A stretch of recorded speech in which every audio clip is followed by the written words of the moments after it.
Welcome everyone. This is our next module. This is module 11, and in the next two lectures we are going to cover pathogens and diseases. So this is part 1 and lecture 54 of module 11. So we'll start with the first part, which is microbe-human interaction. So what is the nature of the interaction between microorganisms and human beings and diseases?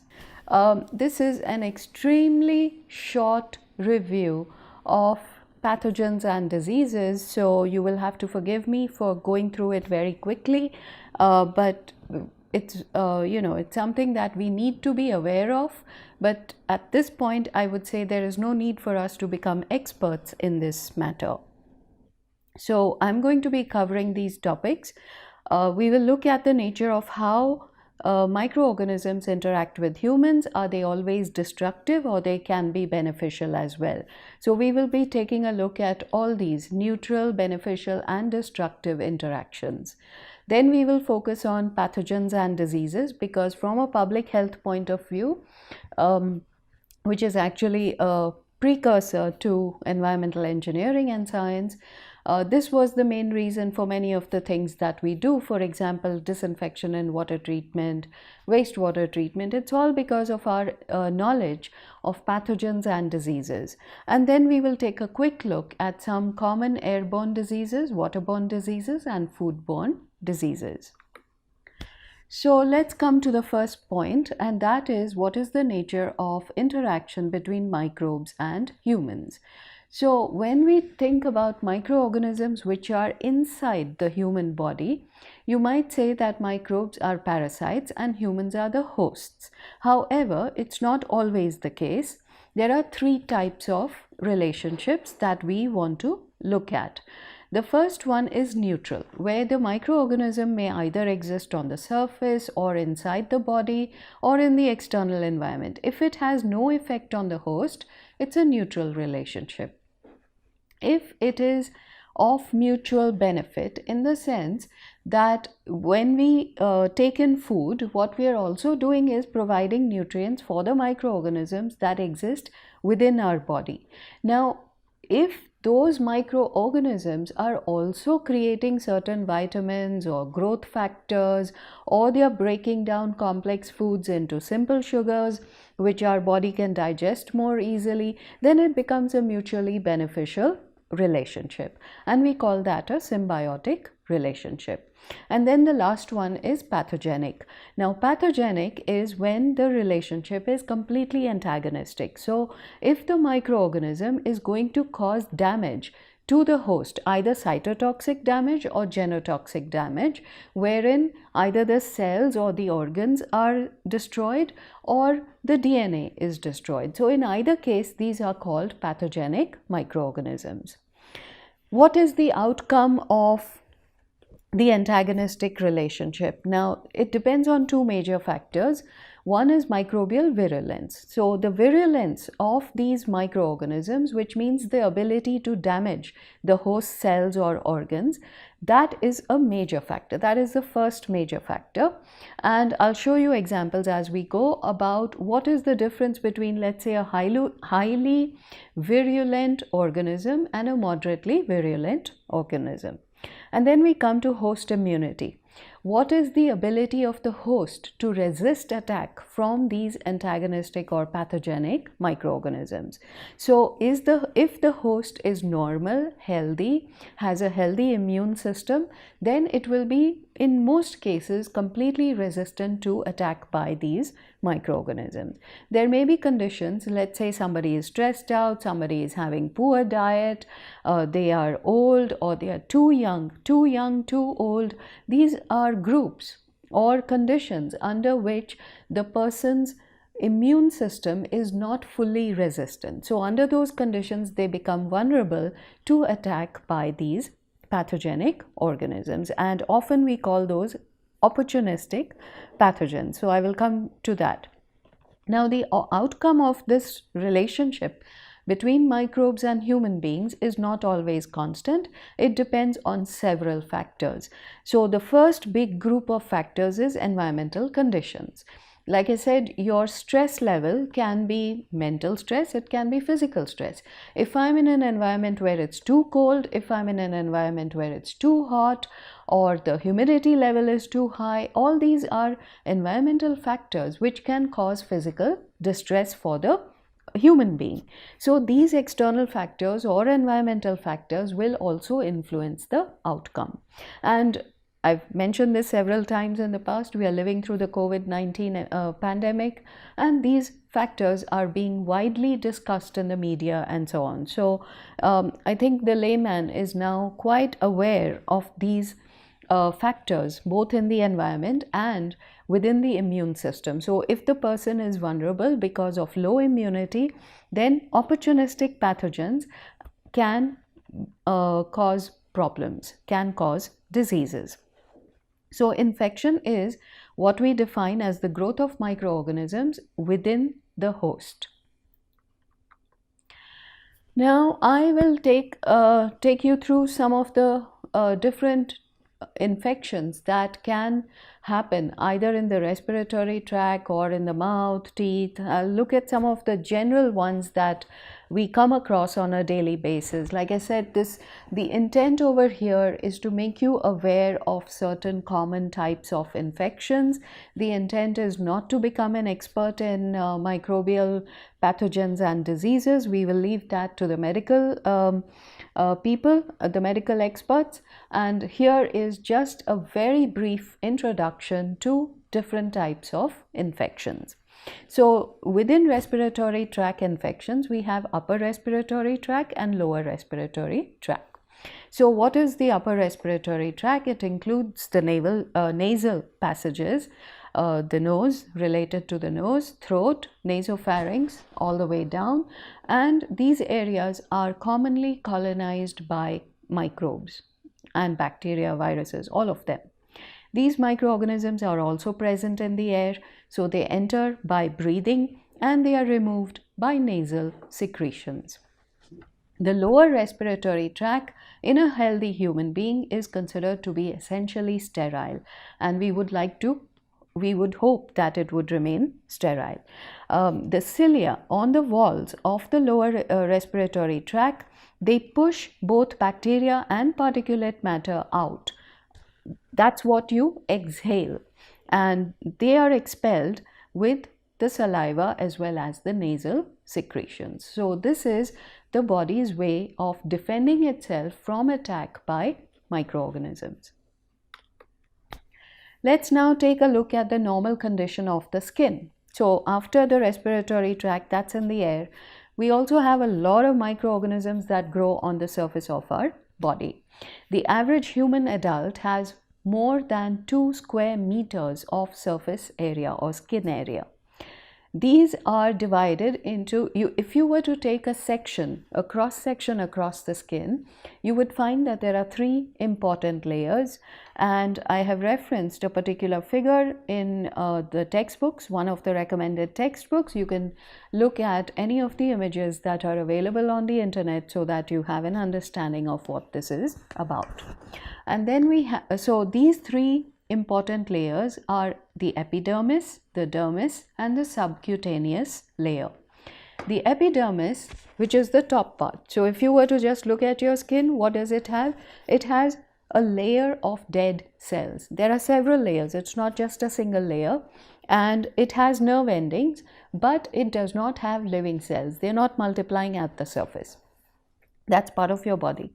So several layers of dead cells are present, and there is this stratum corneum. This is called the stratum corneum, and it also contains a waterproofing protein, keratin, which is also part of our hair and our nails. If this layer, the epidermis, is not broken, no microorganism can enter into the body through the skin.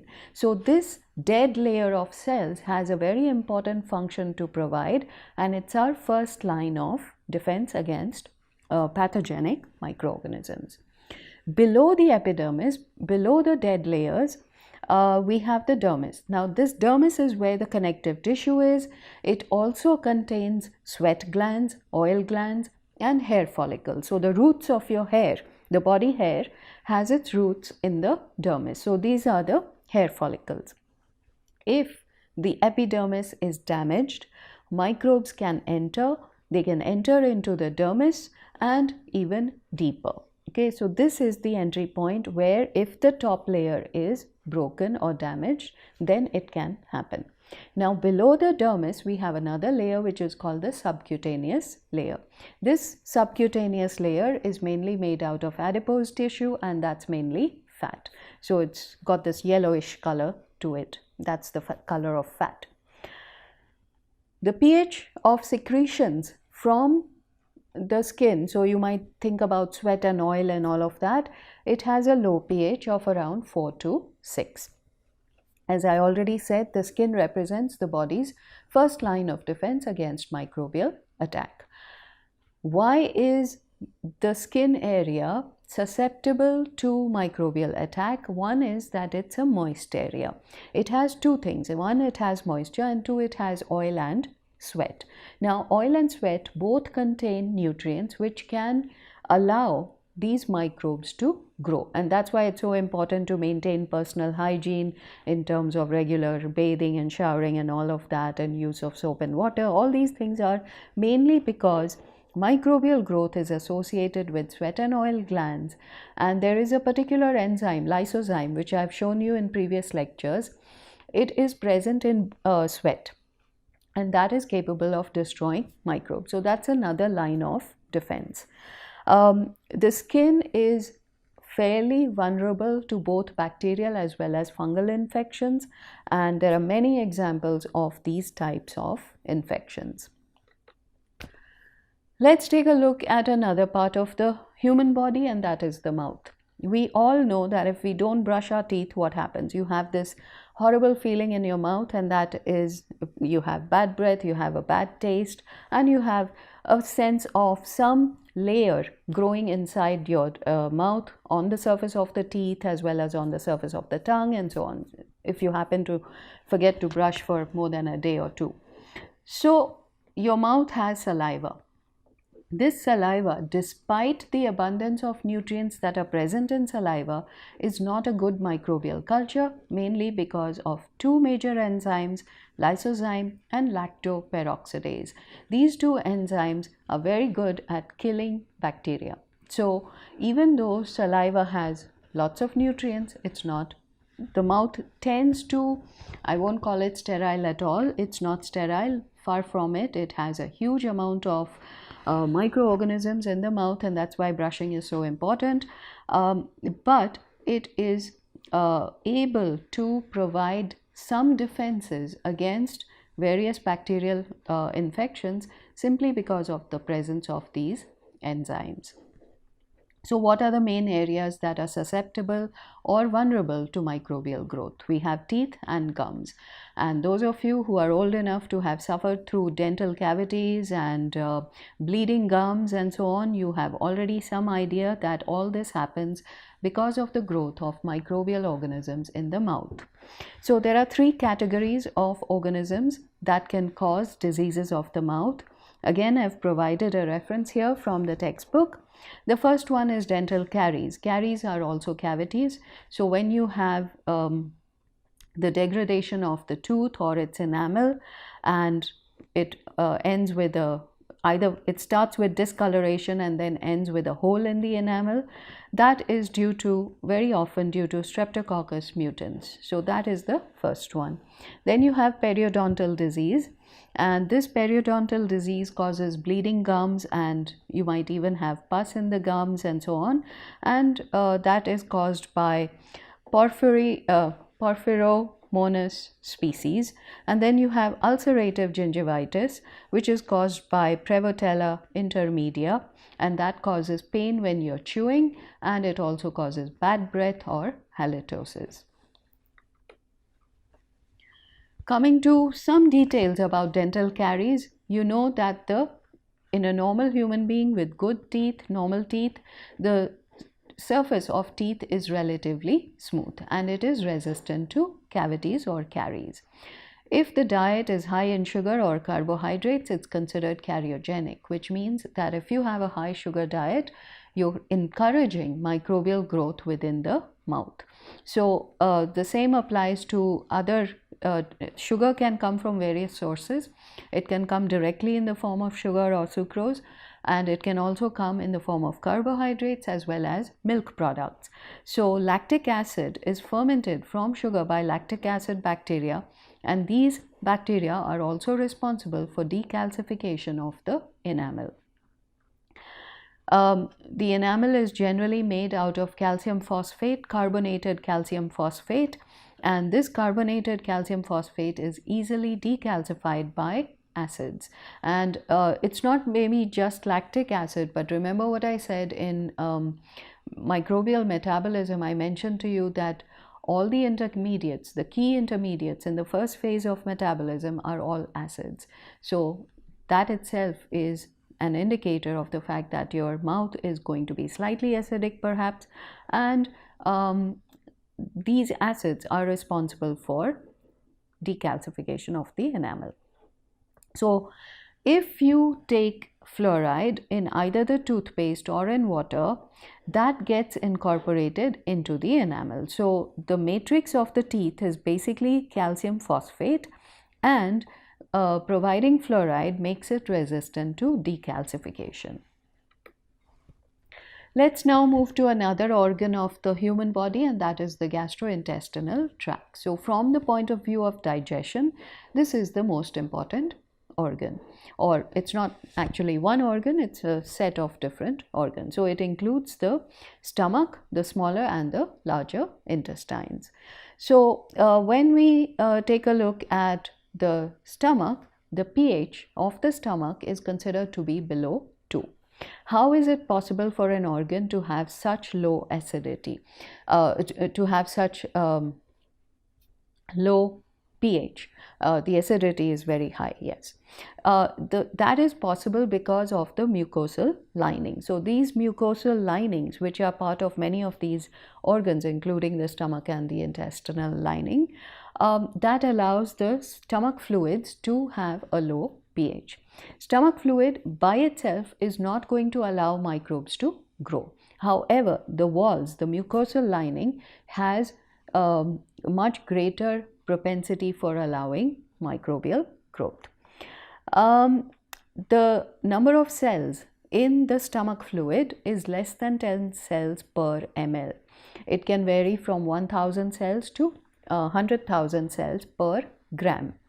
It includes acid tolerant bacteria. Remember that because the pH is so low, the only bacteria that can survive over here are acid tolerant bacteria like lactic acid bacteria as well as yeasts. And then we come to the intestines. These intestinal organs, the smaller as well as the larger ones, they have a higher pH than the stomach. The cell number is also much higher. It's less than 1000 cells per ml, but much higher than the stomach. And if you want to put it in terms of grams, it's 10 to the power 5 to 10 to the power 7 cells per gram. The large intestine is similar to a fermentation vessel. So a fermentation vessel is where you're generating gas, and that's where you get the complete end of whatever you have eaten. Is some of it is partially mineralized and some of it is converted to biomass. Some of it is old biomass, dead biomass, and some of it is new biomass. The microbial flora, this flora means microbial flora within the intestinal tract, varies depending on the location, depending on the diet, depending perhaps even on the age of the person, and so on. So there is a huge amount of difference in the microbial species that colonize the GI tract or the gastrointestinal tract. 1/3 of the weight of feces is considered to be dead bacterial cells. What I have here are some examples of the beneficial role that microbes play in our digestion process. So here the very first example is Klebsiella pneumoniae. Now Klebsiella pneumoniae is a facultative bacteria. It's also capable of nitrogen fixing. It can grow under aerobic conditions, but under anaerobic conditions it can fix nitrogen.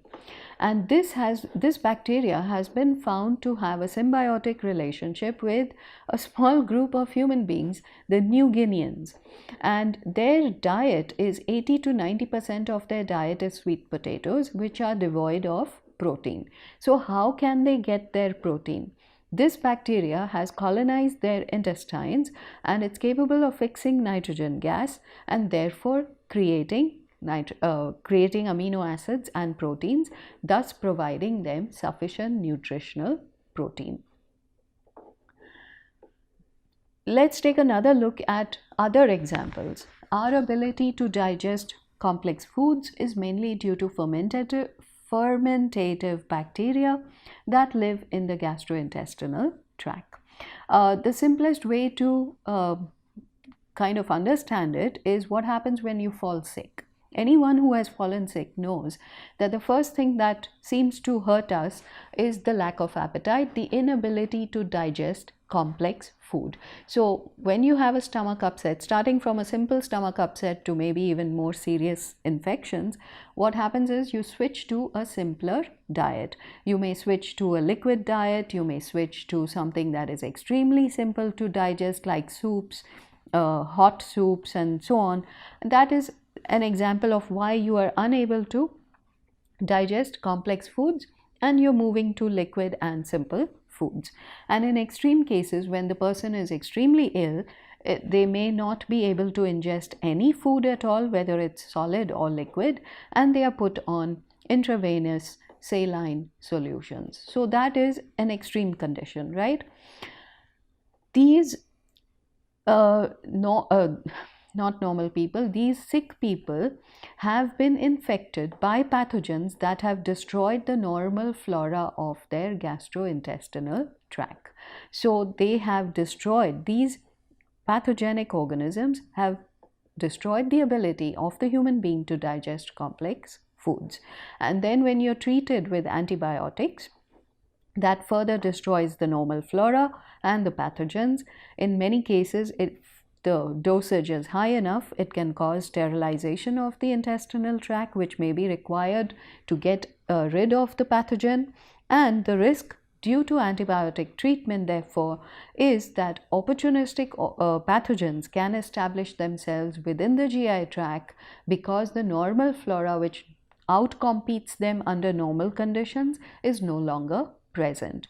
So here is an example of mice that were given a single penicillin injection, and after the injection they became 10,000 times more susceptible to salmonella than before.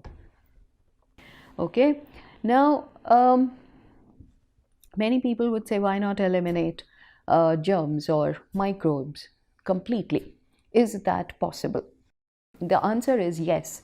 It is possible to breed germ-free animals, and they have been bred under strictly controlled sterile conditions for various experimental purposes. One, that this set of conditions proves that vertebrate life is possible in the absence of internal microbes. So when I say that certain internal microbes are responsible for helping us to digest complex foods, that is true. But what is also important to understand is that yes, we can survive without these internal microbes. What is the impact of not having internal microbes? These animals that are germ-free, that are bred under sterile conditions, have underdeveloped immune systems because they do not have the antibodies that are required to defend themselves against attack, and they do not have antibodies for the normal flora antigens. They are also vulnerable to both pathogenic as well as non-pathogenic microorganisms, and they need higher levels of vitamins like B and K. So these vitamins are provided by the normal flora in many cases, depending on the animal, depending on the diet and so on. What are the host defenses against pathogens? There are two types of factors. One is non-specific factors and the other is specific factors. So we are going to take a look at all of them. Non-specific factors apply to all species. The first thing would be the immunity of the host. So if I am not under stress, either physical, mental, any other kind of stress, then the immune system response will be better than if the person is under stress. So that is the first thing. The other factors are age. Like I said, the youngest and the oldest are generally under greater stress. They are more vulnerable to attack from pathogens, and these are forms of stress. And then diet. If the diet is balanced, if it is nutritious, if it is providing all the elements that are required for the life processes to go on, then these are the kinds of factors that will determine whether the host is resistant to attack by pathogens. I've already mentioned there are two types of infections. One group is called opportunistic infections and the second group is pathogenic infections. I'll just give you a simple example of E. coli versus, let's say, something like Vibrio cholerae or Salmonella typhi and so on. Okay. Now we know that typhoid and cholera are caused by certain bacterial agents. On the other hand, E. coli is a normal inhabitant of the gastrointestinal tract. It normally is a beneficial microorganism that lives within our gastrointestinal tract. However, there is a particular, let's say, strain of E. coli which can cause infection or stomach upset or gastroenteritis in certain people who are not immune to this particular strain. So that is an example of an opportunistic infection. On the other hand, when I was talking about typhoid and cholera, those would be definitely pathogenic infections. They are always destructive. It's not an opportunistic issue, and they are always destructive, and they can affect even normal healthy adults. What are the anatomical defenses against these kinds of pathogens? Our skin, nose, mouth, and several other organs of the body are part of the anatomical defenses. Specific factors that are directed at individual species or strains of pathogens. So I've already mentioned, I've given you an example of E. coli versus, let's say, cholera or typhoid causing agents. These are individual species or strains that can be virulent. Okay, so that is specific. Then we come to tissue specificity. I'll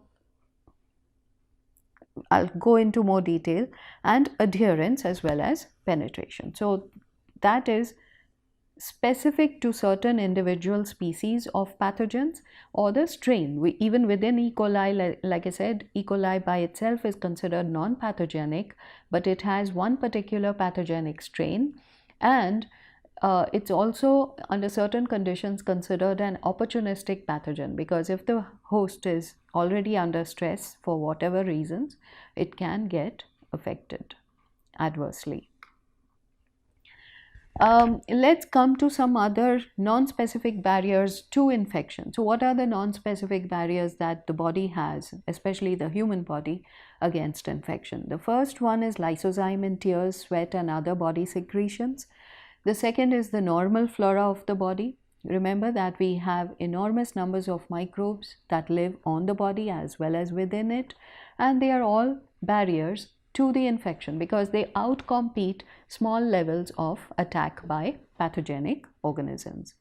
Removal of particles by air passage over the cilia in the nasopharynx. So if you're already aware of the fact that most airborne pathogens attach themselves to particles, they are not freely floating around, it's very rare. So these particles, when you breathe them in, they are thrown out as you exhale, and they pass over the cilia in the nasopharynx. They're thrown out by the breath as well as the nasal secretions. Mucus and cilia lining the trachea are another level of defense. The skin serves as a physical barrier. The rapid change. So we know that when we ingest food, it's generally not at low pH. And there is a rapid change from the pH of the food that we ingest, food, water, whatever we are taking in, that pH is dropping down to less than 2. So that itself is also a defense against infection. And then flushing of the urinary tract. Most of you may be aware of the fact that often the doctors will say drink lots and lots of water to get rid of the infection. So simply flushing out the system helps in doing that. So these are non-specific barriers to infection. Let's take a look at tissue specificity. Now, we can have so many pathogenic organisms live in our environment.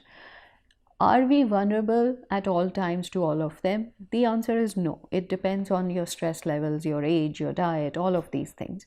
There is another aspect, that is that a bacteria that is likely to cause a skin infection is not, if you ingest it, it's not going to cause any other problem to any other organ of the body. Okay, so specific pathogens will attack specific organs of the body. So that is tissue specificity. So the example that I've given here is enteric bacteria will not cause skin diseases. So if you have E. coli, or even if the virulent strain of E. coli is present in your water or food, it's not going to cause a skin disease. It may cause a stomach upset, but it won't cause a skin disease. So that is tissue specificity. And here I've given you a few examples from the text. So diphtheria will attack, it's a disease that affects the throat epithelium, and the bacterial agent is Corynebacterium diphtheriae. Cholera, it attacks the epithelium of the small intestine. Vibrio cholerae is the causative agent. Pyelonephritis, it will attack the kidney medulla, and the species are Proteus species. Dental cavities or caries, that attacks the oral epithelium, and you have Streptococcus species. You have spontaneous abortion in cattle. It attacks the placenta of the cattle, and the causative agent is Brucella abortus. So these are just some examples. I've just chosen a few examples here, but the textbook contains many more. Let's look at adherence factors.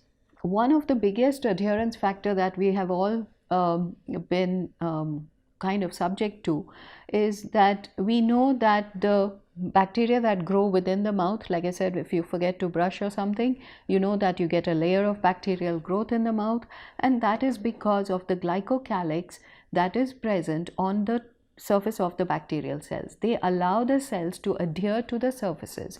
So the surfaces in the mouth are basically your teeth and your tongue, and that is where these bacteria are going to have a great time if you're not maintaining proper oral hygiene. Other surface polysaccharides will cause certain other bacteria to grow. So E. coli has a K antigen that binds to the small intestinal mucosa. There are adherence proteins. M proteins from Salmonella pyogenes binds to a receptor on the respiratory mucosa. There are lipoteichoic acids. If you remember the section view of the cell wall of gram-positive and gram-negative cells, I showed you a schematic of lipoteichoic acids, and that is the same thing. So Salmonella pyogenes binds to receptors because of these lipoteichoic acids. Fimbriae or pili are present in organisms like Neisseria gonorrhoeae that facilitates binding to the epithelium of the urogenital epithelium. Now, the main point here is, these are just examples. The general point to be made over here is that the receptor sites are all glycoproteins or complex lipids. I'll stop at this point. Thank you.